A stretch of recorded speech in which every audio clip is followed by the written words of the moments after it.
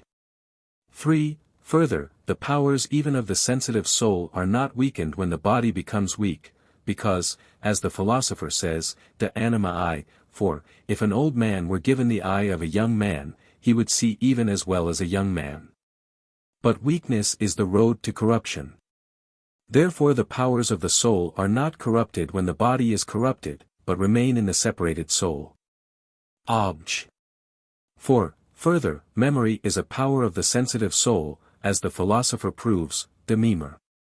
Et remin. 1. But memory remains in the separated soul, for it was said to the rich glutton whose soul was in hell, remember that thou didst receive good things during thy lifetime, Luke 16 verse 25. Therefore memory remains in the separated soul. And consequently the other powers of the sensitive part. Obj. 5. Further, joy and sorrow are in the concupiscible part, which is a power of the sensitive soul. But it is clear that separate souls grieve or rejoice at the pains or rewards which they receive. Therefore the concupiscible power remains in the separate soul. Obj. 6. Further, Augustine says, Gen. ad lit. 12:32, that, as the soul, when the body lies senseless, yet not quite dead, sees some things by imaginary vision, so also when by death the soul is quite separate from the body. But the imagination is a power of the sensitive part. Therefore the power of the sensitive part remains in the separate soul, and consequently all the other powers. On the contrary, it is said, de eccl. Dogm. 19, that, of two substances only does man consist. The soul with its reason, and the body with its senses. Therefore the body being dead, the sensitive powers do not remain. I answer that, as we have said already, aa. 5, 6, 7, all the powers of the soul belong to the soul alone as their principle. But some powers belong to the soul alone as their subject, as the intelligence and the will. These powers must remain in the soul, after the destruction of the body. But other powers are subjected in the composite, as all the powers of the sensitive and nutritive parts. Now accidents cannot remain after the destruction of the subject. Wherefore, the composite being destroyed, such powers do not remain actually. But they remain virtually in the soul, as in their principle or root. So it is false that, as some say, these powers remain in the soul even after the corruption of the body. It is much more false that, as they say also, the acts of these powers remain in the separate soul, because these powers have no act apart from the corporeal organ. Reply Obj. 1. That book has no authority, and so what is there written can be despised with the same facility as it was said, although we may say that the soul takes with itself these powers, not actually but virtually. Reply Obj. 2. These powers, which we say do not actually remain in the separate soul, are not the properties of the soul alone, but of the composite. Reply Obj. 3. These powers are said not to be weakened when the body becomes weak, because the soul remains unchangeable, and is the virtual principle of these powers. Reply Obj. 4. The recollection spoken of there is to be taken in the same way as Augustine, de Trin. X. 11, 14, 7, places memory in the mind, not as a part of the sensitive soul. Reply Obj. 5. In the separate soul, sorrow and joy are not in the sensitive, but in the intellectual appetite, as in the angels. Reply Obj. 6. Augustine in that passage is speaking as inquiring, not as asserting. Wherefore he retracted some things which he had said there, retract. 2:24. Question 78. Of the specific powers of the soul, in 4 articles. We next treat of the powers of the soul specifically. The theologian, however, has only to inquire specifically concerning the intellectual and appetitive powers, in which the virtues reside.